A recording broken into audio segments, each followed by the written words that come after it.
اعوذ باللہ من الشیطان الرجیم بسم اللہ الرحمن الرحیم واللائی یئسن من المحیض من نسائکم ان ارتبتم فعدتهن ثلاثة أشهر واللائی لم يحضن وَأُولَاتُ الْأَحْمَالِ أَجَلُهُنَّ أَنْ يَضَعْنَ حَمْلَهُنَّ وَمَنْ يَتَّقِ اللَّهَ يَجْعَلْ لَهُ مِنْ أَمْرِهِ يُسْرًا ذَلِكَ أَمْرُ اللَّهِ أَنزَلَهُ إِلَيْكُمْ وَمَنْ يَتَّقِ اللَّهَ يُكَفِّرْ عَنْهُ سَيِّئَاتِهِ وَيُعْظِمْ لَهُ أَجْرًا اسکنوهن من حيث سكنتم من وجدكم ولا تضاروهن لتضيقوا عليهن وإن كن أولات حمل فأنفقوا عليهن حتى يضعن حملهن فإن أرضعن لكم فآتوهن أجورهن وأتمروا بينكم بمعروف وإن تعاسرتم فسترضع له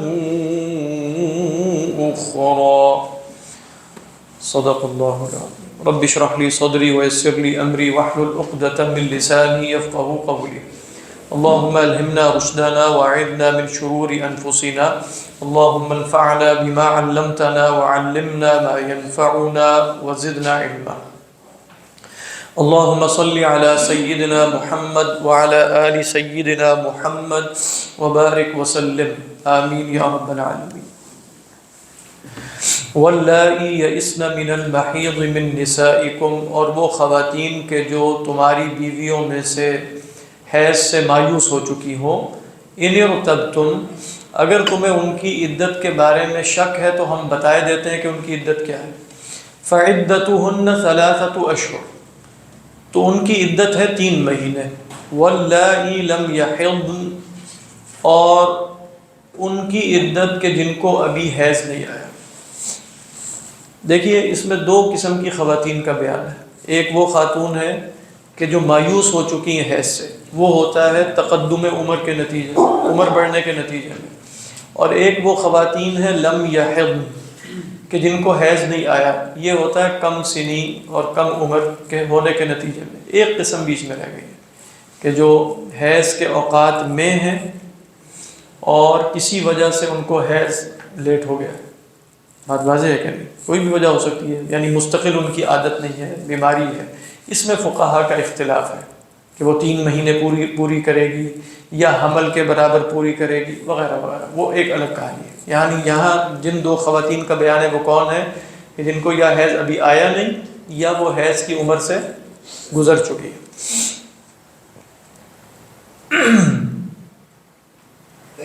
یہاں سے اتنے لگتا ہے جیسے چائلڈ میرج پہ اسلام کی کوئی وہ نہیں ہے کوئی ایج لمٹ اور ایون تعلق ہاں مطلب اس میں تھوڑا سا فقہا کے عموماً جو ہے وہ یہ ہے کہ ولی نکاح کر سکتا ہے یعنی بیفور اس حیض ہے اس سے پہلے تو لیکن اس میں بس وہ کچھ شرائط بیان کرتے ہیں کہ وہ تعلق کے قابل ہونی چاہیے اور فلاں فلاں فلاں اس اعتبار سے لیکن یہ کہ حیض آنے سے پہلے شادی ہو جاتی ہے اور وہ ولی اس کو کرتا ہے لیکن اس کے بعد بہت سے فقہا کا خیال یہ ہے کہ جب وہ ایک دفعہ بالغ ہو جائے گی دوبارہ تو پھر اس کا اختیار بھی ہوگا یعنی وہ اپنی اس شادی میں برقرار رہنا چاہتی ہے یا نہیں رہنا چاہتی لیکن شادی ہو جاتی ہے کم سنی میں لیکن اس کی کچھ تفاصیل ہیں وہ پھر فقہ کی کتابوں میں دیکھی جا سکتی تو فرمایا کہ وَأُولَاتِ الْأَحْمَالِ أَجَلُهُنْ اور حمل والی خواتین کی عدت یہ ہے أَن يَضَعْنَ حَمْلَهُنْ کہ وہ وضع حمل کر دیں وَمَن يَتَّقِ اللَّهَ اور یہ کل بتایا جا چکا کہ یہ حضرت علی اور سیدنا عبداللہ بن عباس سے بس مروی ہے ابعد الاجلین باقی ائمہ اربعہ کا مسلک کیا ہے کہ چاہے وہ متوفی ہو عنہا زوجہا بیوہ خاتون ہو یا وہ مطلقہ ہو اگر وہ حامل ہے تو دونوں صورتوں میں اس کی عدت وضع حمل ہے، چاہے وہ اگلے دن ہو جائے یا کچھ مہینوں بعد ہوا۔ وَمَن يَتَّقِ اللَّهَ يَجْعَلْ لَهُ مِنْ أَمْرِهِ يُسْرًا، اور جو اللہ کا تقوی اختیار کرتا ہے اللہ تعالیٰ اس کے معاملے میں آسانی پیدا فرما دیتا ہے۔ وہی بات، اور اس آیت کی تفسیر بھی اسی نہج پر کی جائے گی جس نہج پر ہم کل اس آیت کی تفسیر کر چکے ہیں، یعنی وَمَن يَتَّقِ اللَّهَ يَجْعَلْ لَهُ مَخْرَجًا وَيَرْزُقْهُ مِنْ حَيْثُ لَا يَحْتَسِبُ۔ تو اسی طرح یہ بالکل حتمی بات ہے، یہ اللہ کی سنت ہے، یعنی یہ سنن کونیہ کا بیان ہے کہ مطلب سنن کونیہ کا مطلب ہوتا ہے اللہ کی مستقل عادت جس میں کوئی تبدیلی نہیں آتی۔ یہ خام خواہ پچھلے زمانے میں سر سید وغیرہ کے زمانے کے بعد استدلال شروع کر دیا کہ بھئی سنن سے مراد یہ فزیکل لاز ہے، حالانکہ آپ قرآن مجید اگر غور سے پڑھیں گے تو وہاں تو اللہ کی سنت یہ ہے کہ اللہ عذاب نازل فرماتا ہے، اللہ کی سنت یہ ہے کہ اپنے انبیاء کے لیے معجزات نازل فرماتا ہے، اللہ کی سنت ہے یہ تو۔ لیکن یہاں سنن سے مراد وہ ہے کہ جو اللہ کی مستقل عادتیں جس میں تبدیلی نہیں ہوگی۔ مثلا اللہ کی سنت کیا ہے؟ ان اللہ لا یغفر ان یشرک بہ، اب یہ اللہ کی سنت کا بیان ہے کہ ایسا کبھی بھی نہیں ہوگا۔ وَيَغْفِرُ مَا دُونَ ذَلِكَ لِمَن يَشَاءُ، یہ بھی سنت کا بیان ہے لیکن مشیت کی قید کے ساتھ۔ اسی طرح آپ قرآن میں پڑھتے چلے جائیں تو جگہ جگہ آپ کو جیسے نظر آئے گا کہ اللہ کی سنت آپ نے تلاش کری، نہیں اللہ اس کائنات کو چلا رہا ہے اور آپ نے سنن کونیہ تلاش کی، اور سنن کونیہ کی بنیاد پہ جیسے علماء کہتے ہیں کہ آپ کل آنے والے حالات کو بھی دیکھ سکتے ہیں، قوموں کے ساتھ اللہ کا معاملہ کیسے ہوتا ہے وہ بھی آپ کو سنن کونیہ نظر آئیں گی، فرد کے ساتھ کیسے ہوتا ہے، خاندان کے ساتھ کیسے ہوتا ہے، وغیرہ وغیرہ۔ تو یہ اللہ کی اقدار ہے، یہ اللہ کی سنن کونیہ ہے، تو یہ دونوں سنن کا بیان ہے۔ وَمَن يَتَّقِ اللَّهَ يَجْعَلْ لَهُ مِنْ أَمْرِهِ يُسْرًا، دائما يفعل هكذا، ہمیشہ ایسے ہی کرتا ہے۔ جو فزیکل لاز ہے ان کے لیے عادت اللہ کا لفظ ہے۔ ہاں عادت اللہ آپ کہہ سکتے ہیں اس کو، یعنی وہ اللہ کی عادت ہے لیکن اس کو ان سنن کونیہ میں شمار نہیں کر سکتے جو غیر متبدل اور غیر متغیر، اس لیے کہ اللہ کی سنت یہ ہے جیسے خود قرآن میں بتایا گیا کہ جب ہم رسول بھیجتے ہیں اور اگر وہ نہیں تو ہم عذاب نازل کرتے ہیں، یہ اللہ کی سنت ہے۔ اسی طریقے پر رسول آتا ہے تو رسول کو ایسا معجزہ دینا کہ جس میں خرق عادت ہو رہی ہو، یہ اللہ کی سنت ہے۔ تو وہ بھی اللہ کی عادات ہیں لیکن اللہ کی عادت یہ ہے کہ وہ ان عادات میں تغیر کرتا ہے۔ کیوں کرتا ہے؟ رسول کی رسالت کو ثابت کرنے کے لیے، لیکن کچھ عادات ایسی ہیں جو ناقابل تغیر، مثلا کل نفس ذائقۃ الموت، کوئی استثناء نہیں، الا فلانا و فلانا، نہیں، کل نفس من کان نفسا فهو قد یذوق الموت، جو بھی نفس ہے وہ موت چکھے گا، کا مزہ چکھے گا۔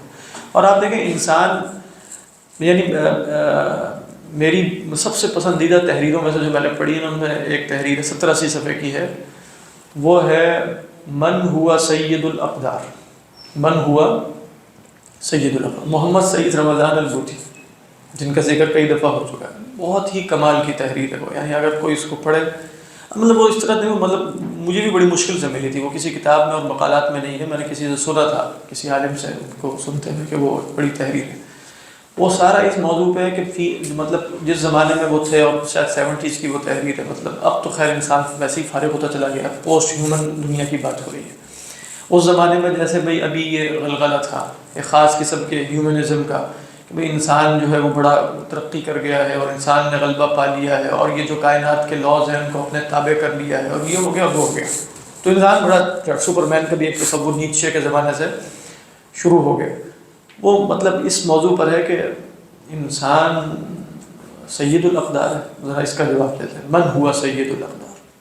پھر انہوں نے اس میں جیسے سنن کے اعتبار سے بھی بات کی کہ انسان کس، مطلب تم کہتے ہو سید الاقدار ہو گیا ہوں میں، ابھی تک تو مطلب وہ تو خیر میں کیا بتاؤں، وہ تحریر آپ پڑھیں گے تو 80 صفحے کی ہے لیکن اس کو شکریہ۔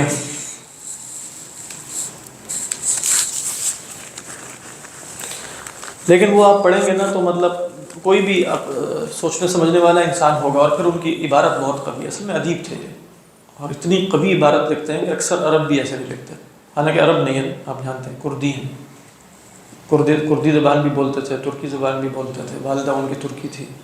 اور خلاصہ اس میں یہ ہے کہ انسان آج بھی انہی سنن کونیہ کا پابند ہے کہ جن سے 10,000 سال پہلے تھا۔ زمین کا اسی طرح محتاج ہے، سورج کا اسی طرح محتاج ہے، موت اور بڑھاپے اور جوانی اور سب قوانین اس پر ویسے ہی لاگو ہو رہے ہیں، کس قسم کا سید الاقدار ہے۔ لیکن بہرحال انہوں نے بہت ہی مطلب کمال کے طریقے پہ اس کو بیان کیا۔ اس میں خاص طور پر سنن کونیہ ہے. من ہوا سید الاقدار. آج کل یہ جو موٹیویشنل یا اس طرح کے ہے نا لوگ، جیسے خام خواہ بتا رہے ہیں کہ تم سب کچھ کر سکتے ہو، مطلب انسان کو اپنے اوپر بڑا اعتماد کرنا چاہیے، انسان بہت قوی ہے، انسان سب کچھ کر سکتا ہے اور وغیرہ وغیرہ. وہ سب فضول باتیں ہوتی ہیں. ایک سامنے چٹان آتی ہے نا تو ایسی زوردار ٹکر لگتی ہے کہ لگ پڑ جاتی ہے اس کے بعد سارا دماغ درست ہو جاتا ہے. سید الاقدار بنا بیٹھا. سید الاقدار نہیں ہو. من ہوا سید الاقدار. سوال یہ ہے، پوچھنا چاہیے ہر انسان کو. سید الاقدار اللہ ہی ہے، پر اس کے لیے اللہ نے نا کچھ سنن کونیہ بیان کی ہیں. یعنی وَمَن يَتَّقِ اللَّهَ يَجْعَلْ لَهُ مَخْرَجًا. اس کا طریقہ یہ نہیں ہے کہ انسان شیشے کے سامنے کھڑے ہو کے اپنے فضائل بیان کرے اور یہ کہے کہ میں سب کچھ کر سکتا ہوں. اپنی زلفوں کا اسیر ہو کر وہ کچھ بھی نہیں کر سکتا حقیقت. وہ ایسے لوگ دوسروں کو پاگل بنانے کے لیے یوٹیوب کے ذریعے پیسے کما رہے ہیں. وہ پیسے کما لیتے ہیں، یہ سمجھ لیتے ہیں کہ میں بھی کر سکتا ہوں کچھ. وہ ایک صاحب کو میں نے دیکھا، وہ کھڑے ہو کے بتا رہے ہیں کہ آپ سپر مین کیسے بن سکتے ہیں. اور روزانہ آپ نے اتنے جملے، ہم کہتے ہیں نا سبحان اللہ وبحمدہ 10,000 دفعہ پڑھیں، 100 دفعہ پڑھیں، اور یہ صاحب وہ بھی بتا رہے ہیں آپ نے روزانہ اتنی دفعہ شیشے کے سامنے کھڑے ہو کے کہنا ہے کہ میں پتہ نہیں کیا کر سکتا ہوں. دوسری 40 دفعہ یہ کہنا ہے. وہ تسبیحات ہے، پوری تسبیحات انہوں نے بیان کی. اس سے آپ اندازہ لگا. سید الاقدار. یہ موت سے تو نجات ابھی تک پانی سکا انسان. یہ جو کہے چلے جا رہا ہے کہ ہم پتہ نہیں کہاں پہنچ گئے، یہ ہو گیا. موت تو اسی عمر میں آ جاتی ہے، اس سے تھوڑی 20 سال بعد آ جاتی ہوگی زیادہ سے زیادہ. تو موت جو ہے یہ جو سنن کونیہ ہے، کل نفس ذائقۃ الموت، اس سے نکل سکا نہ 15,000 سال پہلے کا انسان نکل سکا ہے، نہ آج جو چاند پہ پہنچے ہیں مریخ پہ یا AI والا انسان ہو، وہ سب کل نفس ذائقۃ الموت کے تو تابع ہیں. کون سی؟ من ہوا سید الاقدار.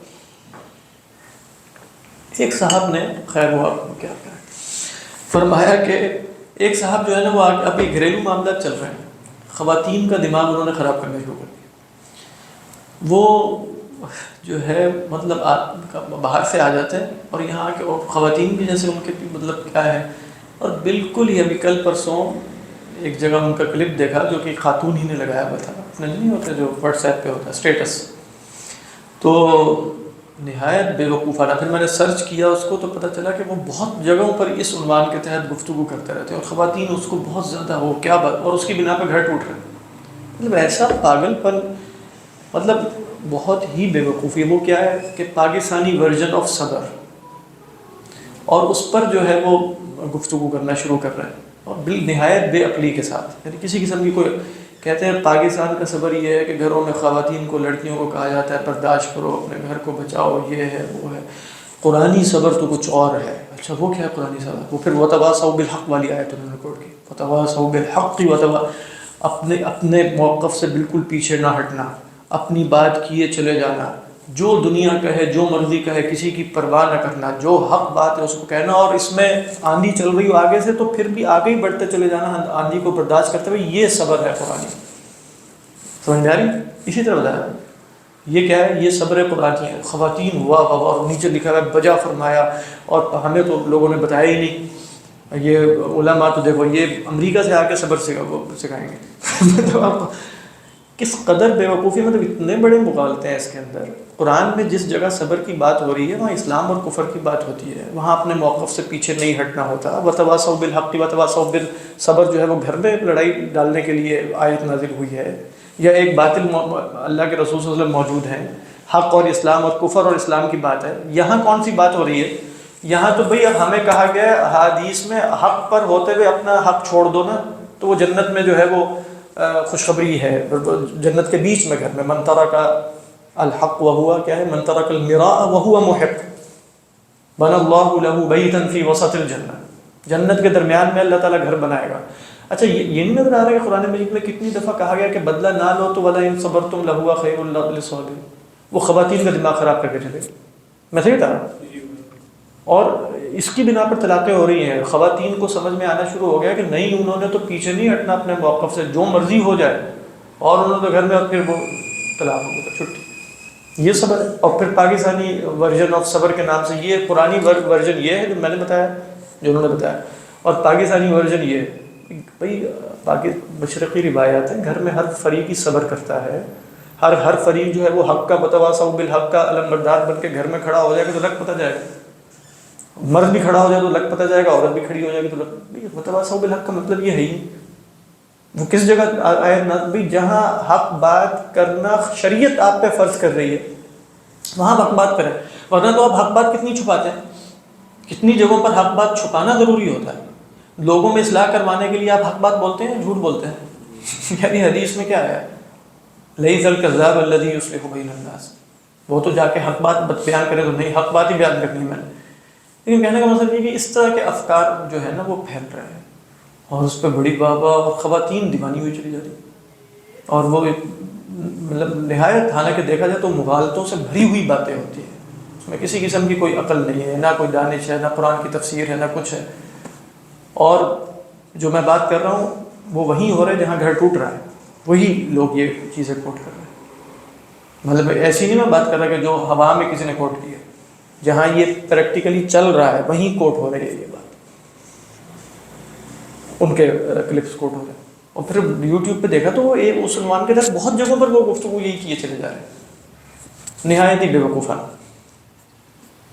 میرا خیال ہے یہ اصل میں تو یہ لوگ ایکسپلائٹ کرتے ہیں جو ایکچوئل ڈومیسٹک ابیوز ہے ہمارے معاشرے میں، بالکل، اس کو دیکھیں نا، اس کا طریقہ یہ ہے، اس کا طریقہ یہ ہے کہ اچھا ایک اور بات دیکھیں، اس میں ایک اور بڑا مغالطہ کیا ہے، اس میں مغالطہ یہ ہے کہ گھر میں جب بھی لڑائی یا اس طرح کے مسائل ہیں نا تو ہمیشہ ہر فریق اپنے آپ کو حق پر ہی سمجھتا ہے، اصلا اگر یہ اس کو پیچھے سے، چاہے وہ ظالم ہو یا وہ مظلوم ہو، پیچھے سے ڈوز یہ مل رہی ہے کہ حق کا نمبردار بن کے کھڑے ہو جانا، تو مطلب آپ سوچئے کہ کون سا فریق ہے جو اپنے آپ کو مظلوم سمجھتا ہے، تو سوری ظالم سمجھتا ہے، سب یہی سمجھتے ہیں، تو پھر تو حق کی ایسی لڑائیاں ہوں گی دونوں طرف سے کہ پھر لگ پتہ جائے گا بھئی حق اور باطل، جہاں حق اور باطل کا ہونا واضح ہو حتمی دلائل کے ذریعے، خواتین صبر کرتی ہیں گھروں میں، کرتی ہیں گھروں کو بچانے کے لیے صبر کیا جاتا ہے، اب اس میں دعوت دی جا رہی ہے کہ نہیں یہ صبر نہیں ہے، صبر کا مطلب جو برداشت لیا ہوا ہے نا، اچھا ہاں ایک اور اس میں تھا، صبر کا مطلب جو برداشت بتا دیے، برداشت صبر نہیں ہے، صبر تو یہ ہے جو ابھی بتایا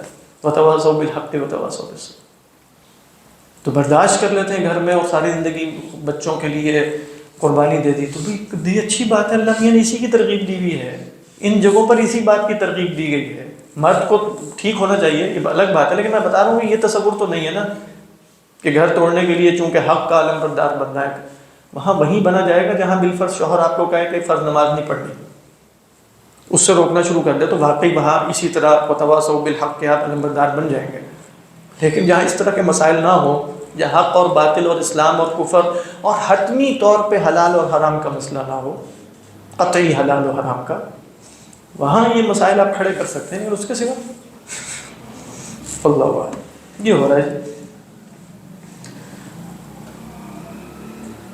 اور وہ یہاں پہ بھی بات تو گھر کی ہو رہی ہے اور یہاں پہ تقویٰ کا کہا جا رہا ہے، تقویٰ ہے، مطلب دونوں فریقوں کو تقویٰ اختیار کرنا ہے، لیکن اس کا مطلب یہ نہیں ہے کہ ایک فریق جو مطلب آپ نے، اچھا ایک اور اس کو اعتبار سے دیکھیں کہ آپ نے وزن کرنا ہوتا ہے نا چیزوں کا، مطلب آپ کہتے ہیں مطلب اس فساد میں ڈالنے کے نتیجے میں گھر برباد کرنے کا فساد زیادہ بڑا ہے یا اس کا فساد زیادہ بڑا ہے، تو آپ ویٹ کرتے ہیں، مطلب ویٹیج کے نتیجے میں آپ کہتے ہیں نہیں گھر کو برقرار رکھنا زیادہ ضروری ہے، شیطان کو سب سے زیادہ خوشی اس بات پر ہوتی ہے، اس کو وہ اپنے گلے لگاتا ہے، کجا یہ کہ نہیں ہم تو حق کے علم بردار بن کے کھڑے ہو جائیں گے۔ سر ان کی کامنٹ یہ ہے کہ اگر والدین جو ہیں بچوں کے اوپر کہہ کے بےزتی کر رہے ہیں سب کے سامنے، تو آگے سے نا وہاں پہ بھی وہ ایسے نہ رہیں گے ان کے سامنے چپ ہو جائے، اپنا وہ ان کے آگے بھی رہے کہ لا تنسا نصیبک کا وہ جو آیا لا تنسا نصیبک من الدنیا، ہاں وہ کیسے، وہ مجھے بتائیں ذرا کیسے؟ اگر کسی بچے کے ساتھ زیادتی ہو رہی ہے گھر پہ، اچھا والدین جا رہے ہیں اس کے ٹھیک ہو گیا، ہاں تو تم نے اس بچے کو جا کے یہ نہیں کہنا کہ تم نے کس نے، جو اچھا جیسے بڑوں نے جو دیکھ رہے ہیں تھرڈ پارٹی جو ہے کہ والدین جو ہے وہ یعنی ان سے زیادہ نہ، بلکہ کہو کہ تم تم ہی غلط ہو، کہتے ہیں یہ پاگلوں والی حرکت ہے کہ بچے کو جائے کہنا کہ تم غلط ہو، کہ اس کو اس بات پہ مارنا کہ وہ آگے سے انفرنٹ کرے والدین کے سامنے جا رہے، ہو سکتا ہے یہاں وہ یہ کہنا چاہ رہے ہو کہ بھائی بچے کی اگر غلطی نہ ہو تو اس کو بتا دیں کہ غلطی تو تمہاری نہیں، لیکن تمہیں والدین کا ادب کرنا چاہیے، طرح یہ نہیں کہہ رہے، وہ کہہ رہے ہیں ادب نہیں کرنا، ہاں نہیں کنفرنٹ کرنا، کہ تم بھی والدین کے پاس جا کے اس کے یہ بات اٹھاؤ جا کے نا ان کو ایسے نہ، اچھا تیسری پارٹی کو کہا جا رہا ہے کہ تم بیچ میں انٹرفیئر کرو، اچھا اصل میں یہ سب باتیں جیسے یہ فرما رہے ہیں نا کہ بھائی کچھ چیزیں واقعی غلط ہمارے معاشرے میں چل رہی ہیں، اس کی بنیاد پہ ہوتی ہیں، مرد واقعی ظالم بہت سی جگہوں پر ہیں اور یہ سب کچھ ہو رہا ہے، اور والدین بھی بہت زیادہ کئی دفعہ ضرورت سے زیادہ جو ہے وہ یہ سارا کچھ کرتے ہیں، تو یہ اس طرح کے افکار کو پھر پنپنے کا موقع ملنا شروع ہو جاتا ہے. لیکن یہ افکار فی نفسی ہی زہریلے ہیں، بہت خطرناک ہے. خصوصاً یہ جو فساد انہوں نے، پتہ نہیں امریکہ میں تو پتہ ہے کہ خاندانی نظام کا کیا حشر ہو گیا، تو امریکہ سے آ کے ہمیں بس سکھایا جائے گا کہ ہم نے یہاں کیسے رہنا ہے اور مشرقی خواتین نے کیا کرنا ہے. مطلب خود ہی سوچیے کہ امریکہ سے آ کے ہمیں یہاں سکھایا جائے گا کہ پاکستانی ورژن ٹھیک نہیں ہے اور قرآنک ورژن یہ ہے، اور ہمیں امریکہ میں اس قرآنک ورژن کا انکشاف ہو گیا، ہم یہاں پاکستان میں بھی اس کو امپلیمنٹ کرنے لگے. بے وقوفی کی بات ہے. آپ کیا کریں گے صاحب؟ ہاں نہیں میں صحیح کہہ رہا ہوں، آپ کبھی کبھار ہوتا ہے. ہاں ہم نے دیکھیں لیکن بہرحال مردوں کے پاس نا ظلم کا اختیار عموماً معاشرہ، ہمارے ابھی تک معاشروں میں زیادہ ہوتا ہے. لیکن اب ویسے کثیر تعداد میں مظلوم مردوں کی تعداد بڑھتی چلی جا رہی ہے. یہ ہم بات کر رہے تھے موضوع کے حوالے سے اور اللہ کی عادات کے حوالے سے. روزے کے بارے میں موجزے وہ کئی دفعہ آپ سے مسئلہ ڈسکس ہوا ہے. وہ والا مسئلہ وہی ابھی تک آپ کے ذہن میں. اچھا کہ اللہ کی عادت ہم پڑھتے ہیں کہ وہ چینج نہیں ہوتی، لیکن موضوع تو وہی ہے نا جہاں پہ اللہ اپنی عادت. نہیں، اللہ نے کہیں نہیں کہا کہ میں اپنی عادت نہیں بدلتا. ہاں اللہ تعالیٰ نے کہا کہ اللہ کی سنت نہیں بدلتی. معجزہ دکھانا اللہ کی سنت ہے، لہذا وہ نہیں بدلے گی. کرامت ظاہر کرنا اللہ کی سنت ہے، کبھی نہیں بدلے گی. کرامتیں بھی ظاہر ہوتی رہیں گی، معجزے بھی ظاہر ہوتے رہیں گے. یہ اللہ کی سنت ہے، یہ بھی اللہ کی سنت ہے. اور اللہ کی سنت کے لیے دوسری سنت کو دیکھا ہے. اللہ تعالیٰ کی یہ، یعنی آپ یوں کہیں اللہ تعالیٰ کی یہ سنت مجموعی ہے کہ اللہ تعالیٰ کا ایک نظام جاری ہوتا ہے. اللہ اپنے انبیاء علیہ السلام کے لیے اور نیک بندوں کے لیے کبھی اس عادت کو بریک کر دیتے ہیں. یہ پورا پیکج کیا ہے؟ یہ اللہ کی سنت ہے. یہاں یعنی جیسے ہم کہیں وَيَغْفِرُ مَا دُونَ ذَلِكَ لِمَن يَشَاءُ، یہ لمن یشاء کی قید کے ساتھ بھی ایک سنت ہوتی ہے نا، یعنی اللہ شرک کے سوا جو گناہ چاہے گا معاف کر دے گا. اب یہ سنت یہ ہے کہ لازم معاف ہو جائے گا یا لمن یشاء جس کے لیے چاہے گا. اب یہ ہے اسی طرح کچھ اللہ کے عادات ہیں جو کائنات میں جاری ہیں، اللہ ان کو بریک کرتا ہے، سب کے لیے کر دیتا ہے، نہیں فلاں فلاں کے لیے کر دیتا ہے. یہ پوری اللہ کی سنت ہے. تو اللہ کی سنت کیا ہے؟ یغفر ما دون ذلک لمن یشاء. یہ مشیت کی قید کے ساتھ کیا ہے؟ اللہ کی سنت ہے. تو اسی طرح یہاں بھی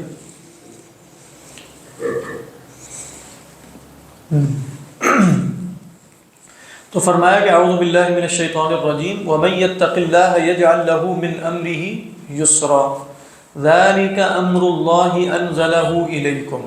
دیکھو یہ اللہ کا حکم ہے، لیکن اس میں جیسے وہ جناس کہتے ہیں نا، وہاں بھی امر آیا، آگے بھی امر آ رہا ہے، لیکن دونوں الگ الگ معنی ہیں. یعنی کہا ومن یتق اللہ یجعل له من امرہ یسرا، وہاں امر سے مراد اس کے معاملات ہیں، اس کے احوال ہیں، ان کی اصلاح ہو جائے گی.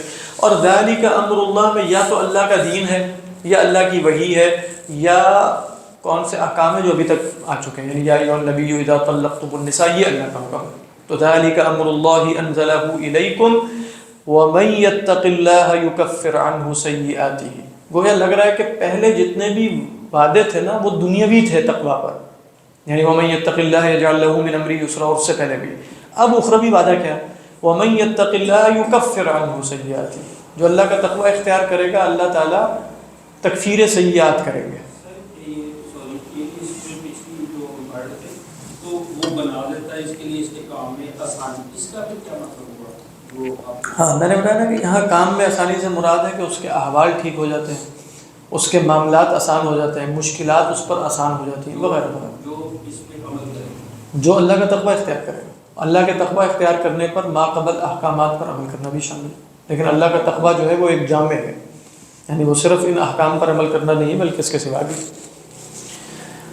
فرمایا کہ وَيُعْظِمْ لَهُ أَجْرًا، اور اللہ اس کے لیے اجر کو عظیم کرے گا. اعظام کس کو کہتے ہیں؟ عظیم کرنا، یعنی اجر بڑا کر دے گا. أَسْكِنُوهُنَّ مِنْ حَيْثُ سَكَنْتُمْ مِنْ وُجْدِكُمْ. دیکھیں اب سوال یہ تھا کہ جو مطلقہ خواتین ہیں ان کا سکنا اور نفقہ، خاص طور پر اجیات میں تو کوئی اختلاف نہیں ہے، سکنا اور نفقہ کس کے ذمہ ہے؟ مردوں کے ذمہ، شوہروں کے. تو کہاں ٹھہرانا ہے ان کو؟ مطلب محل میں ٹھہرایا جائے، ہوٹل میں کہاں؟ یعنی أَسْكِنُوهُنَّ مِنْ حَيْثُ سَكَنْتُمْ، ان کو وہیں سکونت دو جہاں تم سکونت اختیار کرتے ہو. اچھا کس لیول کی ہو؟ من وجدکم ای من مقدرتکم من وسعکم، جتنی تمہاری وسعت ہے، جتنی تمہاری مقدرت ہے، جو تمہارا سٹیٹس ہے اسی کے اعتبار سے ہو. یعنی نان نفقہ کس اعتبار سے طے ہوگا؟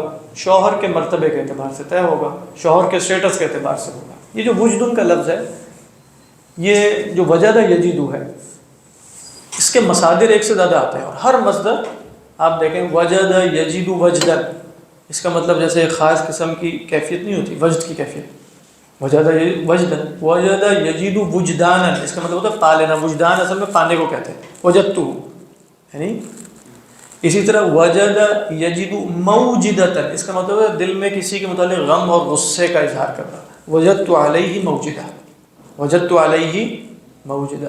اور پھر وجد یجد وجدن ای قدر یقدر او وسع یسع، تو وجد کیا ہے؟ یہ بھی مصادر میں سے ہے۔ کس کے مصادر میں؟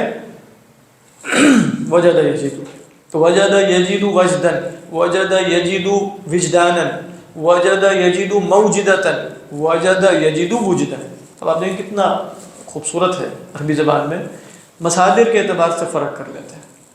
ابھی ہم سورہ یوسف کا درس شروع کیا تھا، وہاں ہم نے دیکھا قص یقص، قصا الگ مصدر ہے، قصصا الگ ہے، دونوں میں ایک خاص اعتبار سے فرق ہے۔ رأى یرا رؤیتا ورأى یرا رؤیا، تو رؤیا خواب کے لیے رکھ لیا، رؤیتا دیکھنے کے لیے رکھ لیا۔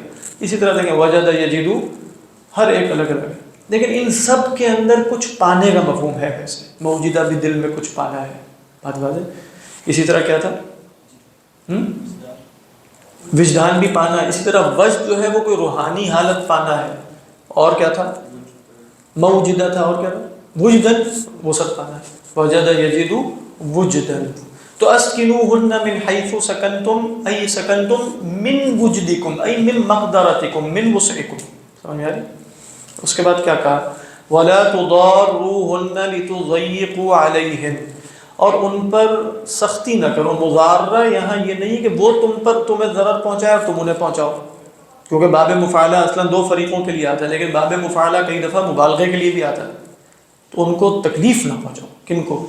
مطلقات۔ کیوں؟ لِتُضَيِّقُوا عَلَيْهِمْ، تاکہ ان پر سختی کرو۔ اس کے کیا معنی ہے؟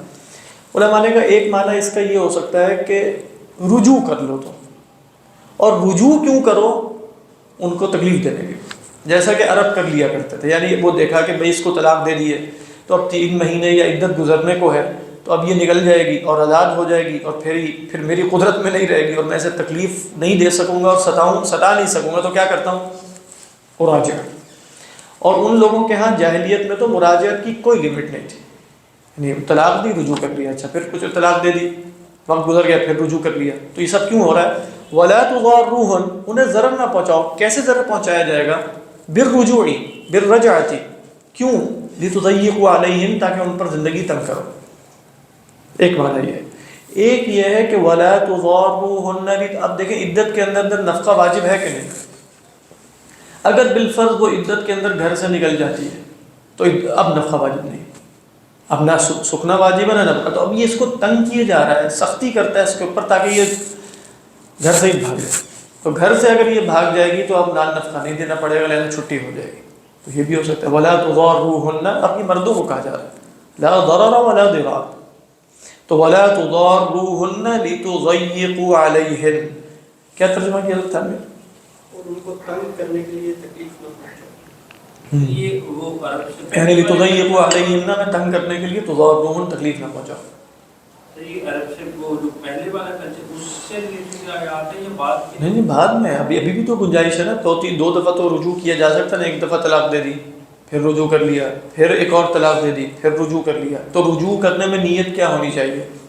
اللہ تعالیٰ فرماتے ہیں اصلاح کی نیت ہونی چاہیے، ان ارادوا اصلاحا، اگر ان کا ارادہ کیا ہو، وَبُعُولَتُهُنَّ أَحَقُّ بِرَدِّهِنَّ فِي ذَلِكَ إِنْ أَرَادُوا إِصْلَاحًا، عدت کے اندر ان کے شوہروں کو حق ہے کہ وہ لوٹا لیں اپنی بیویوں کو۔ کب ان کو لوٹانا چاہیے؟ ان ارادوا اضرارا یا ان ارادوا اصلاحا۔ تو یہاں فرمایا وَلَا تُضَارُّوهُنَّ لِتُضَيِّقُوا عَلَيْهِنَّ، بات واضح؟ لیکن آج کل ہمارے جو مطلب اگر کبھی طلاق ہوتی ہے اور نارملی اتنی زیادہ لڑائی، ہاں ظاہری بات اس میں تو گھر کے چکر اس کے بعد تو وہ وہاں مطلب ساتھ رہنا بھی ہاں وہی نا، غلط بڑا مشکل تھا۔ غلط ہے تو غلط۔ اچھا یہ سر جو بات کہی گئی ہے یہ مردوں کے لیے کہی گئی ہے، عورتوں کو مردوں کے لیے بات کیا گیا ہے کہ آپ کو بھی وہی رہنا ہے؟ ہاں وہ تو ہم شروع میں پڑھ چکے ہیں۔ اللہ تعالیٰ نے کیا فرمایا تھا؟ وَلَا تُخْرِجُوهُنَّ مِن بُيُوتِهِنَّ وَلَا يَخْرُجْنَ، خود بھی نہیں نکل سکتی، ان کے لیے جائز ہی نہیں ہے کہ وہ عدت کے اندر شوہر کے گھر سے جائیں۔ احناف کے ہاں تو طلاق مبتوتہ جس میں رجوع نہیں ہو سکتا اس میں بھی عدت نہیں گزارے گی، سکنا اور نفقہ اس عدت میں بھی ہے، باقیوں کے ہاں نہیں، ان کے ہاں تو اس میں بھی ہے۔ طلاق بائن میں جس میں جو ہے وہ رجوع نہیں ہو سکتا، خلوت نہیں ہو سکتی بغیر خلوت کے۔ اگر وہ چلی جائے گی پھر رجوع نہیں ہو سکتا، یہ تو پھر بھی ہو سکتا احناف کے احناف کے یہاں بھی رجوع ہو سکتا ہے، لیکن نان نفقہ کب تک ضروری ہے؟ کیونکہ اس کا گھر میں رہنا ضروری ہے۔ اگر وہ گھر سے اپنی مرضی سے نکل جاتی ہے تو پھر اس کا نان نفقہ نہیں ہے۔ تو ایک طریقہ یہ ہے کہ اس کو گھر سے کسی طرح نکالو تاکہ نان نفقہ تو چھٹی ہو نا، شوہر خود زبردستی کر کے نکال دے۔ تو یہ ہے وَلَا تُضَارُوهُنَّ لِتُضَيِّقُوا عَلَيْهِنَّ، اور یہ بھی ہو سکتا ہے کہ تم رجوع کر لو اس نیت سے۔ خلاصہ یہ ہے دیکھیں کہ اللہ تعالیٰ نے کہا ہے کہ فَإِمْسَاكُمْ بِمَعْرُوفٍ أَوْ تَسْرِيحٌ بِإِحْسَانٍ، احسان کے ساتھ الگ الگ ہونا چاہیے، یہ لڑائی جھگڑے کے ساتھ نہیں۔ اس کے بعد فرمایا کہ وَإِن كُنَّ أُولَاتِ حَمْلٍ، اب کون اولات حمل؟ یعنی مطلقات۔ اب اگر وہ مطلقات اولات حمل ہیں تو ان کی عدت کب تک جاری رہے گی؟ تو وضع حمل تک جائے گی جاری۔ تو فرمایا فَأَنفِقُوا عَلَيْهِنَّ، تو ان پر اب تم نے خرچ کرنا ہے کب تک؟ حَتَّى يَضَعْنَ حَمْلَهُنَّ، یہاں تک کہ وہ اپنا حمل وضع کر دیں۔ فَإِنْ أَرْضَعْنَ لَكُمْ، پس اگر وہ تمہارے لیے دودھ بھی پلائیں، ارضاء کریں، اور محذوف کیا ہے؟ فَإِنْ أَرْضَعْنَ وَلَدَكُمْ لَكُمْ، اگر وہ تمہارے بچے کو تمہارے لیے دودھ پلائیں، بچہ تو ان کا بھی ہوگا ویسے تو، لیکن اب وہ اجرت لے سکتی ہیں؟ ہاں بالکل لے سکتی ہیں۔ کیوں لے سکتی ہیں؟ اگرچہ وہ ماں ہے لیکن چونکہ وہ بیوی نہیں رہی، بیوی اجرت نہیں لے سکتی دودھ پلانے کی، یہ بات ذہن میں رکھیے، جو جب تک وہ بیوی ہے وہ دودھ پلانے کی اجرت نہیں لے گی۔ لیکن اگر وہ بیوی نہیں ہے، مطلقہ ہے نا، تو اب جیسے ہی وضع حمل ہوا وہ جو طلاق ہے وہ کیا ہو گئی؟ وہ تو بائن ہو گئی، ختم ہو گئی، نکاح ختم ہو گیا۔ تو اب وہ کہتی ہے کہ میں دودھ پلاؤں گی لیکن اجرت لوں گی، تو وہ اجرت لے سکتے ہیں۔ اس لیے اللہ تعالیٰ کیا فرماتے ہیں کہ فَإِنْ أَرْضَعْنَ لَكُمْ فَآتُوهُنَّ أُجُورَهُنَّ، تو پھر ان کو ان کے اجور دے دو۔ اچھا یہ اجور کیسے طے ہوں گے؟ فرمایا وَأْتَمِرُوا، اعتمار کہتے ہیں آپس میں مشورے سے کچھ طے کر لینا۔ امر سے ہے یہ، حمزہ بن را، جی جی۔ دودھ اگر بیوی ہو، اگر وہ انکار کر کے بچے کو دودھ پلائے، انکار کر سکتی؟ وہ شوہر کا اس کے اوپر حق ہے بیوی پر کہ اس کا بچہ جو ہے وہ اس کی بیوی یعنی اس کی ماں سے دودھ پیے، اگر وہ بیوی ہے۔ بات ہے، اس لیے وہ نہیں کہہ سکتی کہ میں نہیں پلاؤں گی، اس کو پلانا ضروری۔ ہاں اگر وہ بیوی نہیں ہے تو کہہ سکتی کہ میں نہیں پلاتی۔ ہاں اللہ یہ کہ کوئی اسباب صحیہ ہو، یا کوئی جس میں علماء کہتے ہیں کہ کوئی جو نیک شریف طبیب مسلم ہو کچھ کہے تو پھر اور مسئلہ ہوتا ہے، لیکن ویسے انکار کرنے کی کوئی وجہ نہیں۔ اچھا وہ یہی بتا رہے تھے، کہہ رہے تھے کہ عرب کلچر کا بھی حوالہ دے رہے تھے کہ وہاں پہ وہ دودھ بھیج دیتے تھے دودھ، اور وہاں پہ وہ اجرت دیتے تھے، اور بیویاں بھی اگر چاہیں اگر وہ داد بھی کہیں تو وہ اجرت لے گی یا پھر ان کی مرضی ہے نہیں۔ جو بیوی اجرت نہیں لے سکتی، بیوی اجرت نہیں لے سکتی، بیوی سے مراد ہے جو بیوی ہے، پریزنٹ بیوی۔ ہاں جو بیوی نہیں رہی وہ اجرت لے سکتی ہے، بات ہے اجرت لے مطلب نہیں، میں آدمی وہ کہہ رہے تھے کہ اگر وہ چاہیں، عرب جو بھیجتے تھے نا ادھر ادھر، وہ اس لیے نہیں کہ گھروں میں بیویوں سے لڑائی ہوئی ہوئی ہے کہ وہ بیویاں کہہ رہی ہیں کہ بھئی میں ہم نے دودھ پلانا کا، اچھا کیا کریں چلو بھیج دیتے ہیں، اور حکمت تھی اس کے پیچھے۔ انہوں نے ساتھ یہ بتایا تھا کہ وہ صرف شوہر کی مطلب خدمت کرنا بیوی کو فرض ہوتا ہے، اس کے ماں باپ وغیرہ ان کی بھی، مطلب وہ آ کر کیا بتانا چاہ رہے ہیں لوگوں کو، مطلب کیا کریں پھر وہ مطلب سمجھ نہیں آ رہا کہ وہ آ کے جیسے کوئی نئے احکام ابھی بھی نازل ہوئے ہیں ہندوستان میں، کسی کو پتہ ہی نہیں تھا، وہ آ کر اب بتا دیں گے کہ بھئی سب، یعنی آپ دیکھیں وہی فقہ جو ہے نا، فقہ مطلب فقہ تو بالکل منیمم لیول ہوتا ہے۔ مطلب فقہ آپ کو صرف کیا بتاتی ہے کہ جس پہ جھگڑا ختم ہو جائے قاضی کے سامنے، فقہ کا مطلب یہ ہوتا ہے۔ باقی کچھ چیزیں ہوتی ہیں دیانتاً، میں نے ویسے دیکھا تھا احناف کی کتابوں میں کہ بھئی جو بیوی پہ کوئی، انہوں نے کہا بیوی پر شوہر کی اطاعت ضروری ہے دیانتاً، ان مسائل میں بھی۔ دیانتاً سے کیا مراد ہوتی ہے؟ قاضی کے سامنے نہیں ہو سکتا، وہ خدا کے سامنے پوچھ گچھ ہو جائے گی۔ اصل مسئلہ خدا کے سامنے جانے کا ہے یا کہ کچھ اور ہے؟ کچھ مشرقی روایات ہوتی ہیں مطلب کچھ شریف لوگوں کا عرف ہوتا ہے، وہ دین عرف توڑنے کے لیے نہیں آتا. یعنی مثال کے طور پہ آپ کہیں کہ بھئی شریعت نے کہا ہے کہ لباس پہننا میرے اور آپ پر کتنا فرض ہے، ناف سے لے کے گھٹنے تک. تو اب سب اسی طرح روزانہ کلاس میں آنا شروع کر دیتے ہیں. مطلب خود ہی سوچیں. ہم اس طرح جو کوئی کہے گا نہیں، فقہ میں نہیں لکھا ہے، فتاوی عالمگیری میں لکھا ہے، بدائع الصنائع میں لکھا ہے مرد کے لیے سطر اتنا ہی. نہیں خود ہی سوچیں تو ٹھیک ہو، صحیح ہوگا. کہیں گے شریف پھر وہ بندہ عادل ہی شمار نہیں ہوگا. ویسے میں صحیح بتا رہا ہوں. امام بخاری کو دیکھ لیں گے تو کہیں گے اس کی تو حدیث ہی نہیں لیں گے ہم، یہ ہر وقت اس طرح پھرتا رہتا ہے. تو فقہ پر تو معاملات نہیں چلتے. وہ فقہ ایسے ہی ہے جو آپ بتا رہے ہیں نا کہ بیوی پر کیا کیا لازم، وہ ایسا ہی ہے جیسے مرد پر کتنا جسم چھپانا لازم ہے. تو اب سب کے سب اس پھیریں گے تو بندہ کیا کہے گا. تو یہ سب کو اب یہ تبلیغ کی جائے گی کہ میں ہر مسجد میں کھڑے ہو کر کہوں اے مردوں جو ہے وہ فرد لباس اتنا ہی ہے، لہٰذا کوئی مسئلہ نہیں ہے، اگر تم کل سے کلاس میں اس طرح آنا شروع کر دو اور سڑکوں پہ ایسے ہی پھرنا شروع کر دو، کوئی مسئلہ نہیں ہے. اگر میں اس طرح دعوت و تبلیغ کا کام شروع کر دوں ٹھیک ہے. یہ اسی طرح کے کام کر رہے ہیں. میں صحیح بتا رہا ہوں. یہ جو اس وقت کام کر رہے ہیں نا آگے جو خواتین کو بتاتے ہیں کہ بھائی تمہارے اوپر کیا لازم نہیں ہے اور کیا لازم نہیں ہے اور کیا لازم نہیں ہے، وہ اسی طرح کے ہیں جس طرح ہم بتا رہے ہیں کیا لازم ہے اور کیا لازم نہیں. اب وہ پر ٹھیک ہے، مطلب فقہ حنبلی میں آپ فقہ حنبلی کے مقلد ہیں تو وہ بتا دیتے ہیں. آپ وہ کہیں کہ بھائی منیمم سطر کا تقاضا صرف قبول اور دبر ہے ان کے، ہاں مطلب اور سطر نہیں. امام احمد بن حنبل کے یہاں یہ سطر قوی رائے ہے ان کے یہاں ایک یہ، مطلب وہ فخذ کو سطر میں شمار نہیں کرتے. اب وہ کیا کہتے ہیں، اب وہ ٹھیک ہے پھر مطلب یہی کام کیا جائے. پھر وہ کہے فقہ حنبلی نے یہ کہہ دیا. وہ اسی طرح آج کل چل رہا ہے نا، وہ تلفیق بین المذاہب بھی ہو رہی ہے. تو بھائی فلاں فقہ میں ایسے، فلاں فقہ میں، تو فقہ حنبلی میں یہ کہا گیا ہے تو کل کا سب ایسی تشریح. یہ میں صحیح بتا رہا ہوں، یہ بالکل اس طرح کی دعوت دے رہے ہیں. یہ جو آگے خواتین کو بتاتے ہیں نا کہ بھائی تمہارا کام یہی کرنا ہے اور یہی کرنا ہے، یہ اسی طرح یہ جیسے میں آپ کو کل سے یہ تبلیغ شروع کر دوں کہ آپ نے لباس میں یہ پہنا. او بھائی وہ منیمم ہے. اس کے بعد جو عرف ہے شریف لوگوں کا، جو لوگ لباس پہنتے ہیں وہ اسی طرح ہی پہنا جائے گا. نہ اللہ کے رسول صلی اللہ علیہ وسلم کے ہاں یہ عرف تھا، نہ صحابہ کے ہاں تھا کہ وہ منیمم پر. ہاں کچھ لوگوں کے ہاں اگر تھا تو وہ کپڑوں کی کمی کی وجہ سے تھا، اس وجہ سے نہیں تھا کہ انہوں نے یہ اختیار کر لیا تھا، کپڑے نہیں ہوتے تھے. تو یہاں اگر بتا دیں کہ عورت کے کام ہی نہیں تھا، کرنا کیا ویسے پھر اس میں؟ سوال تو یہ ہے مطلب نہیں، مطلب اس کے نہ ذمے کھانا پکانا ہے، نہ روٹی پکانا ہے، نہ کپڑے دھونا ہے، نہ گھر کی صفائی ہے، نہ باہر نکل کے جاب کرنا اس کی ذمہ داری ہے، نہ نان نفقہ اس کی ذمہ داری کیا ہے، نہ دودھ پلانا اس کی ذمہ داری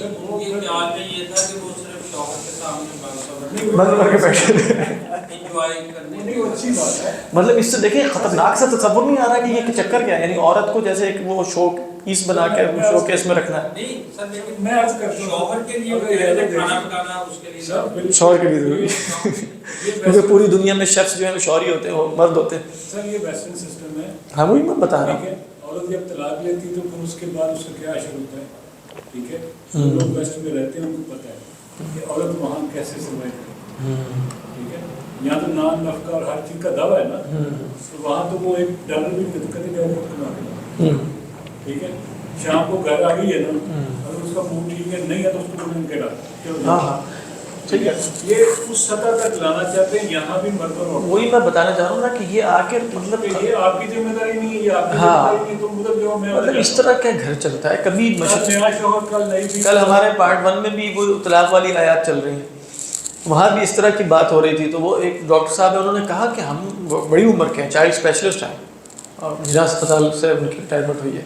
تو انہوں نے کہا کہ ہمارا کہا تو کبھی یہ سوالات ہی پیدا نہیں ہوتے. بالکل صحیح کہہ رہے ہیں. ہماری جو امیاں تھیں اور بہنیں، مطلب ان کے ہاں یہ سوال ہی کوئی نہیں تھا. وہ تو گھر میں جیسے اس کام کاج کرنے کو اور شوہر کی خدمت اور یہ سب فخر کے طور پہ ہوتا تھا. مطلب ایسا ہی ہونا چاہیے اصلاً. اب یہ آ کر عجیب لڑائی ڈال دی ہے کہ تمہارا یہ فرض نہیں ہے، تمہارا یہ فرض نہیں، اور آ کے بتایا چلے جائے. جیسے فقہ کی کتابیں تو انہوں نے پہلی دفعہ کھنگالی ہوگی، کسی اور کو نہیں پتہ چلا. فقہ میں بہت کچھ ہوتا ہے. فقہ میں جو ہے بالکل منیمم لیول کا بیان ہوتا ہے. ایسا ہی ہے نا، فقہ میں آپ کہہ سکتے ہیں کہ بھئی جو ہے وہ آپ کا پڑوسی فوت ہو رہا ہے، کیا نام ہے، بھوک سے، اور آپ اس کو کچھ گھاس نہیں ڈالتے، یا آپ سڑک پہ چلتے ہوئے دیکھتے ہیں کسی کو آپ نہیں کرتے. قاضی آپ سے پوچھے گا زکوٰۃ کا. حکومت آپ سے کیا پوچھتی ہے؟ 2.5% کا 2.5% زکوٰۃ دیجیے، چھٹی بس ختم. خدا کے ہاں پکڑ ہوگی کہ نہیں ہوگی؟ یعنی والذی لا یؤمن والذی لا یؤمن والذی لا یؤمن الذی یشبع وجارہ کیا ہے یعنی الذی یشبع وجارہ جوعان کما قال النبی صلی اللہ علیہ وسلم کہ وہ جو پیٹ بھر کے کھاتا ہے اور اس کا پڑوسی وہ ایمان نہیں رکھتا. قاضی کے سامنے آپ کیس نہیں اٹھا سکتے کہ بھئی یہ پڑوسی گئے میں قاضی کہے گا اچھا ٹھیک ہے کرنا چاہیے تمہیں یہ بولے کہ ہم کیا کریں. قاضی کیا کرے گا اس پر کیونکہ یہاں فقہ نہیں بتائے گی. اس لیے آپ دیکھیں فقہ میں ایک واجب ہوتا ہے محدد ایک واجب ہوتا ہے غیر محدد. یہ تقسیم اصول فقہ میں چلتی ہے. واجب محدد وہ ہے جو طے شدہ واجب ہے جس کی پکڑ بھی ہو سکتی ہے قضا میں سب کچھ 2.5% آپ نے اتنا دینا ہے فلاں اتنا دینا ہے فلاں اتنا. یہ کیا ہے واجب ہے یہ نظر ہے فلاں. واجب غیر محدد وہ جو اللہ نے واجب تو کیا لیکن اس کی کوئی حد نہیں بتائی. یعنی اللہ نے یہ کہا ہے کہ بھئی فقیروں کی مدد کرو 2.5% کے بعد کتنی حد بتائی ہو لیکن واجب ہے. اگر انسان کے پاس استطاعت ہے تو اس کے پڑوسی کی مدد کرنا اس کے اوپر کیا ہے واجب ہے. قیامت کے دن پکڑ ہوگی لیکن یہ واجب ہے غیر محدد. اب یہ آ کر یہ بتائے چلے جا رہے خواتین کہ تمہارے اوپر یہ ذمہ داری نہیں. مطلب اس سے فساد کتنا فساد ڈال رہے ہیں سوچئے. اور پھر مطلب حل یہی ہے کہ جواب دیا جائے نا کہ مطلب لوگوں کو بتایا جائے خواتین کو لیکن کیا کیا جائے. وہ تو جیسے بالکل انجیکشن ہوا چلے جا رہا ہے. اوپر سے پورا ماحول فیمنزم کا ہے خاص قسم کا وہ ہے سب کچھ. اور یہ لوگ آ کر بھی جو ہے وہ دماغ میں زہر اڑے ہوئے. اس میں کوئی شک نہیں کہ یہ زہر ہے معاشرے کے لیے اور خاندانوں کے لیے بالکل زہر. تریاب جو ہے فریڈم کے لو میں اٹریکشن بہت ہے. ہاں بالکل فریڈم ہے امپاورمنٹ ہے فلاح ہے فلاح اور کیا چاہیے. سر وہ بھی چیزوں کے پتہ کیا ہوتا ہے ہم مطلب سب کسی کو مطلب ہمیں نہیں پتہ ہوتا قرآن پاک کی ورسز کا اصل میں کس طرح مطلب کیا ہے. وہ ایک آیت کوٹ کی جاتی ہے حدیث کوٹ کی جاتی ہے اور ساتھ ہی بتا دیا جاتا ہے کہ اس کا یہ یعنی آپ بالکل ٹھیک کہہ رہے ہیں. اصل میں مسئلہ یہی ہے نا کہ کوئی بھی کچھ کہہ سکتا ہے کہیں بھی کہہ سکتا ہے اور اس کے سننے والوں پر بھی کوئی پابندی نہیں کوئی بھی سن سکتا ہے. اور اب سب سن کے نا خود مطلب ہو رہا ہوتا ہے وہ خود پھچک کیا ہے اس نے زبردست بات کی ہے اس پہ تو کبھی دھیان ہی نہیں گیا. لیکن یہ نہیں پتہ چلا کہ اس کے اندر جو چھپے ہوئے ایٹم بم ہے وہ کسی کو نظر ہی نہیں آ رہا. اب وہ خواتین خود ہی جج کر رہی ہیں چیزوں کو خود ہی سن رہی ہیں اور ایکسیس کتنی ہوگی. باقی اس مسئلے کا کوئی حل نہیں ہے. سچی بات ہے کوئی حل کوئی حل.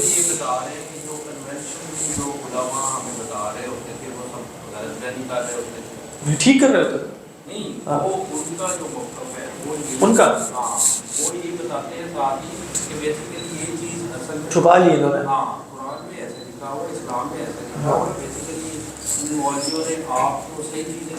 اصل میں نا یہ فرسٹ اسٹیپ یہ اسٹیپ بائی اسٹیپ چلتے ہیں. اصل میں نا مشکل ہے کہ آپ دین کو برا بھلا کہیں.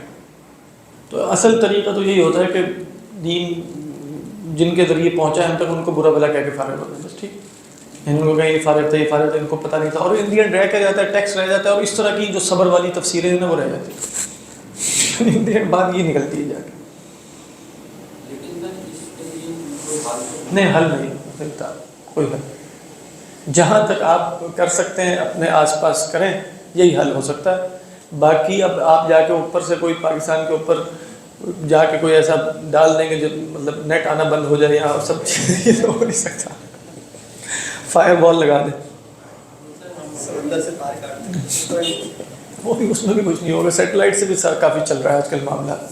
وہاں آپ دیکھیں گے ادھر نیٹ مطلب یہ سارا نیٹ جو ہمارے پاس آ رہا ہے یہ سمندر والے ہی ہے کچھ سیٹلائٹ بھی ہے ابھی سمندر سے لیکن سیٹلائٹ والی بات چل رہی ہے چل رہی ہے تو ہو جائے گا کچھ سمندر میں ہو جائے گا. وہاں شارک فش نے اگر کچھ کیا تو اوپر سے آ جائے گا.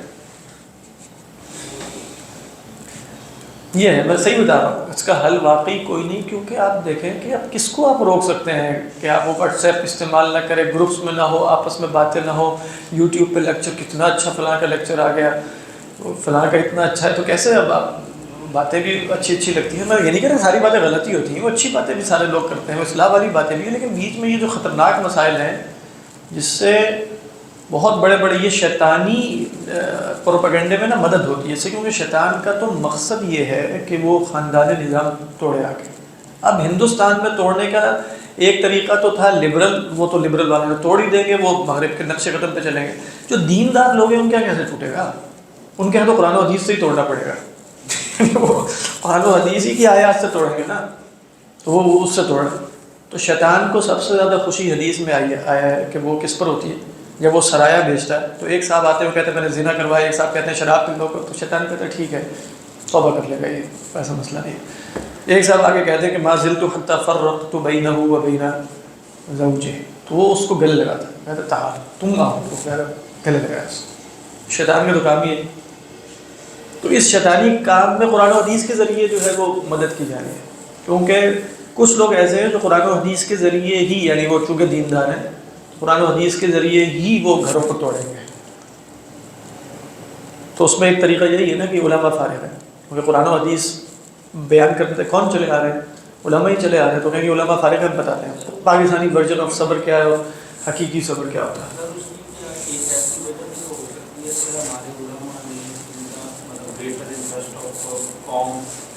باقی کچھ چیزوں میں ریکٹیفیکیشن کی ضرورت ہو لیکن انہوں نے نہیں کی ہو. ہاں یہ ہو سکتا ہے, اس میں کوئی شک نہیں ہے, اس میں کوئی شک نہیں ہے کہ کچھ لوگ اس کا ناجائز فائدہ اٹھاتے ہیں. ہو سکتا ہے ہمارے ہاں کچھ مسائل میں, یعنی جیسے خواتین کو جو واقعی شریعت میں ان کے حقوق ہیں اس پر بھی پوری طرح, جیسے وراثت بھی مار لی جاتی تھی ہمارے ہاں, یہ بھی ہوتا تھا, فلاں بھی ہوتا تھا, یہ سب کچھ ہوتے ہیں. تو واقعی مطلب شریعت کی صریح خلاف ورزی ہے نا یہ ساری چیزیں. تو میں صحیح کہہ رہے ہیں کہ کچھ چیزیں اس طرح کے افکار کو پنپنے کا موقع دیتی ہیں, اس میں تو کوئی شک نہیں.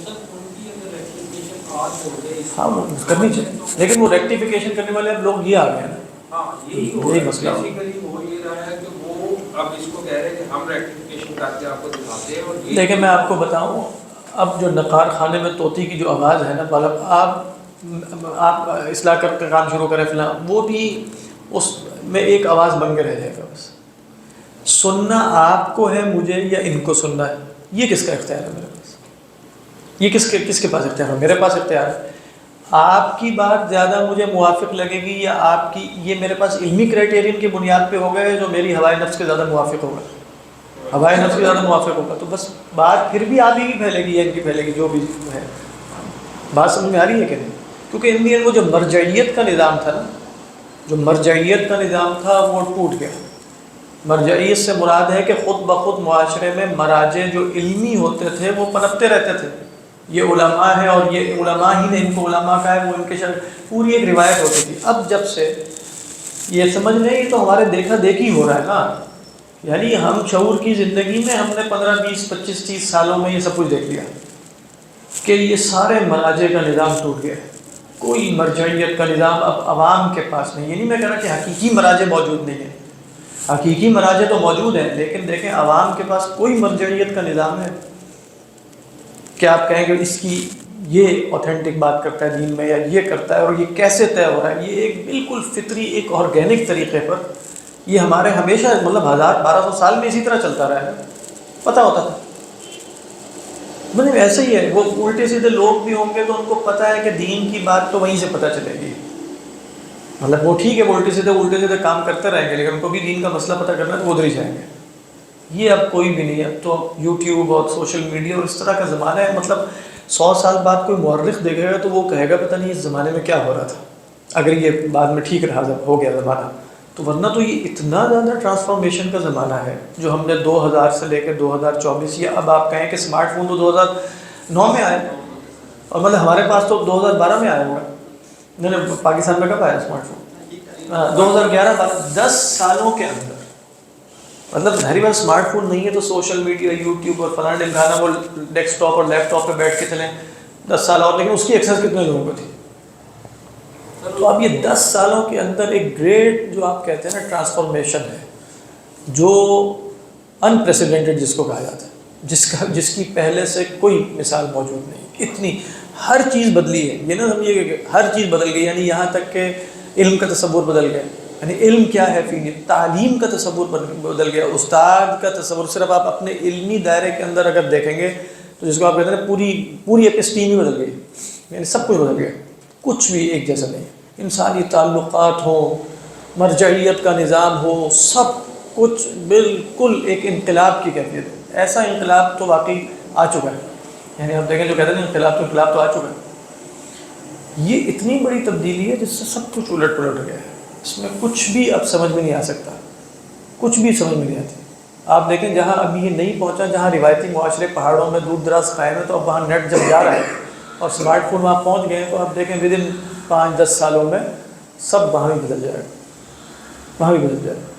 یہ پورا، اب اس کو آپ دجالی کہیں، جو مرضی کہیں، یہ پورا جو بھی ایک ہے نا، بالکل ایک وہ ہے اس طرح کا ہے۔ حال میں پوچھے تھے پورے پاکستان کا نیٹ تو بند نہیں کر سکتے، ڈر کا تو کر سکتے ہیں اپنے گھر میں، اور گھر میں آپ ایک ایز اے ڈکٹیٹر شمار ہوں گے کہ گھر میں نیٹ بند کر دیا، وائی فائی یعنی آکسیجن ہی بند کر دی۔ اسمارٹ فون ختم کرتے ہیں، اور میرا خیال ہے اس سے گھر کی سطح تک اس سے اور مسائل پیدا ہوں گے۔ دیکھیں آج کل نا کچھ ایک اور، ابھی وہ ایک الگ موضوع، ایک نیا گروہ پیدا ہوا ہے جو بتاتا ہے کہ پیرنٹنگ کے اصول کیا ہیں۔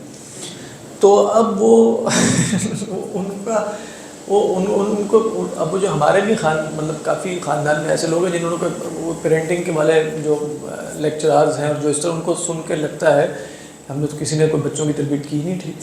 یہ تو پہلی دفعہ پتہ چل رہا ہے کہ پیرنٹنگ کیسے ہوتی ہے، اور بچوں کی تربیت، ان کو کہاں ٹوکنا ہے کہاں نہیں ٹوکنا اور فلاں، اور اگر ان کو آپ یہاں تک کہ ہوم سکولنگ میں بھی بڑے مسائل ہوں گے، وہ سوشل کیسے بنیں گے اور پھر ان کے اندر کانفیڈنس کیسے پیدا ہوگا، اور اگر آپ نے یہ ساری چیزیں ان سے بند کر دیں تو پھر وہ باہر جائیں گے تو ان میں وہ انفیریورٹی کمپلیکس نہ پیدا ہو جائے اور یہ نہ ہو جائے، اور اس طرح کے کمپلیکسز کا شکار۔ پوری کہانی ہے وہاں، پھر آپ کہتے ہیں نہیں واقعی گھر میں ان کو ایک آدھ فلم بھی دکھا لینی چاہیے۔ تو مطلب سمجھ نہیں آ رہا نا، وہ ادھر سے آپ بند کریں گے تو وہ ایک ادھر سے ایک نئی چیز نکلے گی، وہ سائیکالوجسٹ ہوں گے اور پتہ نہیں کیا ہوں گے اوپر، وہ پہلی دفعہ جیسے آج تک نا تاریخ میں بچوں کی تربیت کبھی ہو ہی نہیں سکی۔ یہ تو ایسے لگے گا ان کو سن کے، ایسے لگتا ہے کہ والدین نے کبھی بچوں کی تربیت نہیں کی اور بچے ہمیشہ بغیر تربیت یافتہ پیدا ہوتے چلے گئے۔ لیکن میں آپ کو بتا رہا ہوں، اس وقت آپ جا کے دیکھیں، مطلب میں اپنے مشاہدے کی بات کر رہا ہوں، ابھی جب یہ پیرنٹنگ اور یہ سب کچھ اور بچوں کے حقوق اور پتہ نہیں کیا فلانا ڈھمکانا، اس وقت بچوں میں جتنے نفسیاتی مسائل آ رہے ہیں، مطلب کم عمر کے بچوں میں 10-12 سال، اور یہ مطلب میرے مشاہدے میں 2-4 لوگ ایسے اپنے خاندان بچوں کی سطح۔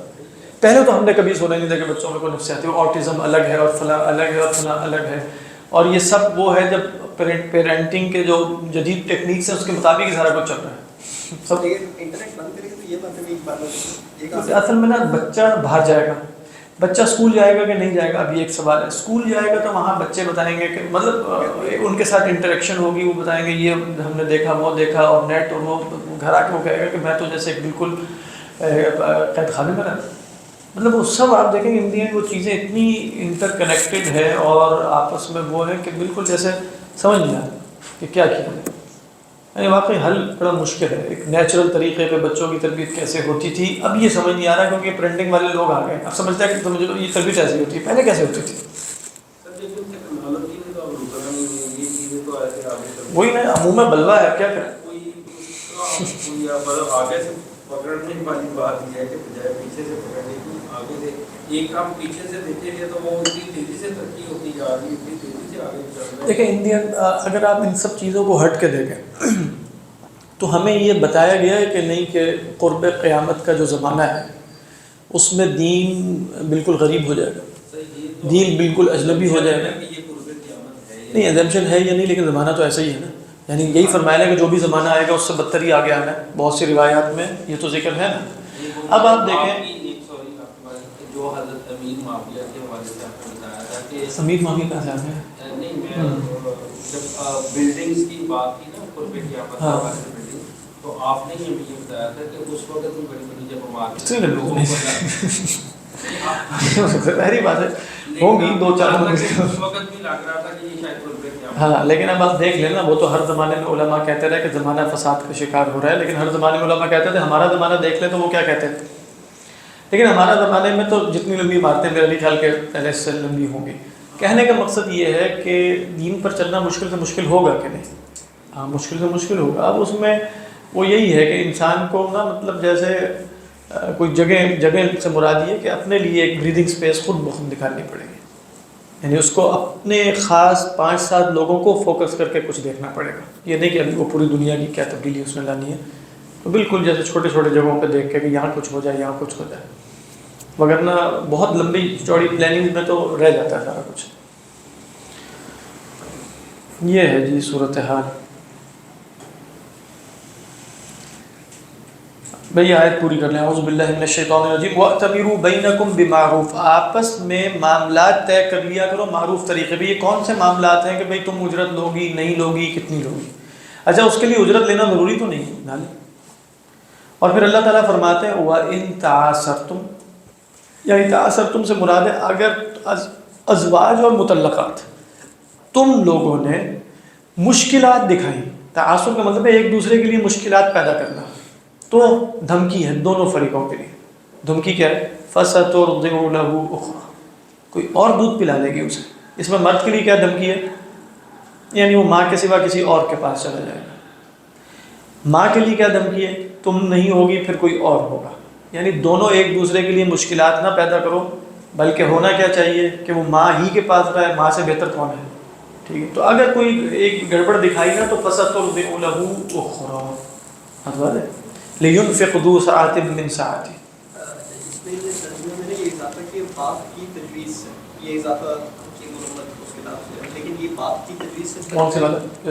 یہ اگر تم باہم کشمکش کرو گے تو باپ کی تجویز سے. ہاں اس لیے کہ جو اختیار ہے کہ بھئی دودھ کون پلائے گا، چاہے وہ عورت کہہ بھی رہی ہو کہ میں نے پلانا ہے میں اجرت، پھر بھی باپ کسی اور سے پلا سکتا ہے کہ نہیں؟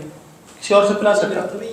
ہاں نہیں یہ ترجمہ نہیں ہے. فَسَتُرْضِعُ لَهُ أُخْرَى میں اصل میں مراد یہ کہ یہ اختیار ان دی اینڈ کس کا ہے کہ دودھ کون پلائے گا. یعنی لیگلی بچہ کس کا ہے؟ ہاں وہ باپ کا ہے. تو اختیار تو باپ ہی کا رہے گا. تو لہٰذا یہ جو باپ کی تجویز یا شوہر کی تجویز، تو باپ کی تجویز، ہاں نہیں سیدھے میں تو کوئی ایسی بات یعنی ترضع جو ہے یہ فَسَتُرْضِعُ لَهُ أُخْرَى میں ترضع کا فاعل تو اخرى ہے. اچھا یعنی ترضع لہو اخرى کا مطلب کیا ہے؟ دوسری خاتون. یعنی اخرى کا مطلب ہے اخرى غیر الام، یعنی دوسری خاتون جو ہے وہ اسے دودھ پلا لے گی. اچھا دوسری خاتون کون پلائے گی یہ کون طے کرے گا؟ یہ کس کی تجویز سے طے ہوگا؟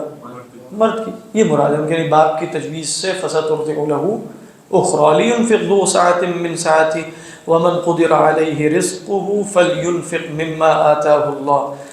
وسعت والا اپنی وسعت میں سے خرچ کرے. یعنی کتنا خرچ کرنا ہے؟ اولات الاحمال پہ. لِيُنْفِقْ ذُو سَعَةٍ مِّن سَعَتِهِ. اچھا وَمَنْ قُدِرَ عَلَيْهِ رِزْقُهُ، جس پر رزق تنگ کر دیا گیا، فَلْيُنْفِقْ مِمَّا آتَاهُ اللَّهُ، تو جتنا اللہ نے اس کو دیا اس میں سے خرچ کرے. لا يكلف الله نفسا الا وسعها، الا ما آتاها. اللہ کسی کو مکلف نہیں کرتا مگر وہی جو اللہ نے اسے دیا. الا ما آتاها کیا ہوگا؟ سيجعل الله بعد عسر يسرا. بار بار آ رہے ہیں اللہ ان قریب عسر کے بعد آسانی پیدا فرما دیں گے. یہ جو آیت ہے اس میں بعض علماء نے جیسے کہ اشارتاً مفہوم یہ لیا کہ لِيُنْفِقْ ذُو سَعَةٍ مِّن سَعَتِهِ، تو وَمَنْ قُدِرَ عَلَيْهِ تو تھا کہ چلو اس کے لیے معاف ہے کہ وہ خرچ نہ کرے. تو اللہ تعالیٰ نے کیا فرمایا؟ وَمَنْ قُدِرَ عَلَيْهِ رِزْقُهُ فَلْيُنْفِقْ مِمَّا آتَاهُ اللَّهُ، اور آخر میں آیا سَيَجْعَلُ اللَّهُ بَعْدَ عُسْرٍ يُسْرًا. تو اشارہ یہاں سے اخذ یہ کیا کہ من اراد زیادت مالی، یعنی جو اپنے مال میں اضافہ چاہتا ہے اور مال اس کے پاس کم ہے، تو اب تو ایک طریقہ یہ ہے کہ جمع جوڑ کرے، اور ایک طریقہ کیا ہے؟ خرچ کرے. تو فرمایا کہ وَمَنْ قُدِرَ عَلَيْهِ رِزْقُهُ فَلْيُنْفِقْ فَلْيَبْخَلْ لَا فَلْيُنْفِقْ مِمَّا آتَاهُ اللَّهُ. اور سَيَجْعَلُ اللَّهُ بَعْدَ عُسْرٍ يُسْرًا سے یہ نتیجہ نکالا کہ پریشانی آسانی میں بدل جائے گی، تو مال کی تنگی رخصت ہو جائے گی. تو مال کی تنگی سے نکلنے کا ایک طریقہ اشارتاً اس سے ہی اخذ ہو رہا ہے کہ ان ينفق الانسان مما عنده مما آتاه الله. اور یہاں پہ جیسے ایک بات خاص طور پہ گھر والے یعنی اصل میں تو متعلقہ پہ ہے ویسے. ہاں لیکن اصل میں یہ ہے کہ افضل صدقۃ کیا فرمایا؟ جیسے اس کو افضل صدقہ، اور پھر اسی طرح حتی اللقمۃ تضعها فی امرأتک، ٹھیک ہے، تو وہ بھی اسی طرح ہے. تو گھر والوں پہ خرچ کرنا جیسے سب سے بڑھ کر ہے. بڑھ سے مراد یہ کہ مطلب وہ بھی نیکی میں شمار ہوتا ہے. آج اصل میں جمعہ ہے. سر یہ جو اسپیکرز ہیں یہ بھی موٹیویشن ہوتی ہے کہ عورتیں کیونکہ زیادہ تیزی سے بے دین ہو رہی ہیں، ان کو دین کے دائرے میں رکھنے کے لیے ان کو ذرا اپنے حقوق بتا. وہ بات آپ کی درست ہے، لیکن عموماً اس طرح کے جو اسپیکرز ہیں نا ان کو سننے والی دیندار خواتین، یعنی اصلاً جو دین سے دور ہو رہی ہیں نا ان کی مخاطبین اکثر وہ خواتین نہیں ہیں. جیسے آپ دیکھیں بھی ان کی مجالس میں بھی پاکستان میں بھی آیا اور اس طرح سارا، تو وہ جیسے پردے دار خواتینوں کی کثرت اور وہ سب وہی جو آلریڈی دین پہ چل رہی ہیں. اب جو آلریڈی دین پہ چل رہی ہیں نا، جب ان کو لبرل خاتون کو تو یہ بتانے کی کوئی ضرورت نہیں ہے کہ آپ کے حقوق کیا ہیں شریعت میں اور کیا نہیں، اس کو تو ویسے ہی اپنے حقوق اور قسم کے ہیں اس کے. خود ہی سوچیے یہ کس کو بتایا جاتا ہے؟ یہ تو جو آلریڈی دین ہی پر چلنا چاہتی ہے. تو اس لحاظ سے یہ خطرناک ہو جاتا ہے کہ بھئی جو دین پہ چل رہی ہیں ان کو آ کر پھر اس طرح کے جو پٹیاں پڑھائی جاتی ہیں. اللہ خیر کرے. گاندھی صاحب کو تو یہ کریڈٹ دیا جاتا ہے نا کہ جو لوگ بالکل لبرل تھے. گاندھی صاحب کا نا چونکہ فرق ہے ویسے، وہ ان کے اندر حکمت کافی ہے، یعنی وہ مطلب اس طریقے پر نہیں بات کریں گے جس طرح یہ آ کر جو ہے نا بالکل سطحی قسم کی گفتگو لوگ شروع کر دیتے ہیں. تو وہ چونکہ ان کا کام بہت زیادہ ڈائیورس بھی، مطلب آپ دیکھیں کہ وہ اس کے اندر وسعت کافی ہے، اور قسم کے کام بھی ہیں ان کے، صرف یہ نہیں ہے. تو ان کی ایک سوچی سمجھی آرا ہوتی ہیں جو ان کے نظام فکر میں پوری ٹھیک بیٹھ رہی ہوتی ہے. تو انہوں نے اپنا ایک نظام فکر نیا بنانے کے بعد یہ کام کیا ہے نا، یعنی ان کا ایک نظام فکر ہے، اس کے تحت وہ جو بیان. یہ لوگ تو اصلاً اس بات کے دعوے دار نہیں ہیں، یہ تو یہی سمجھتے ہیں کہ ہم سب تو پرانے اس پہ کھڑے ہیں. یعنی یہ لوگ کسی نئے نظام فکر کے تحت یہ بات نہیں کر رہے ہیں. یہ لوگ تو ایسا لگتا ہے جیسے جدید اثرات سے متاثر ہو کے اور پھر کچھ فقہ کی کتابیں کھنگال کے اس طرح کی باتیں کرنا شروع کرتے ہیں. تو گاندھی صاحب کا چاہے وہ باتیں غلط بھی ہوں بہت سی جگہوں پہ، لیکن وہ کنسسٹنٹ ہوتی ہیں ان کے اپنے پورے نظام فکر سے. تو اس لحاظ سے ان کا معاملہ فرق ہے ویسے. اللہ اعلم.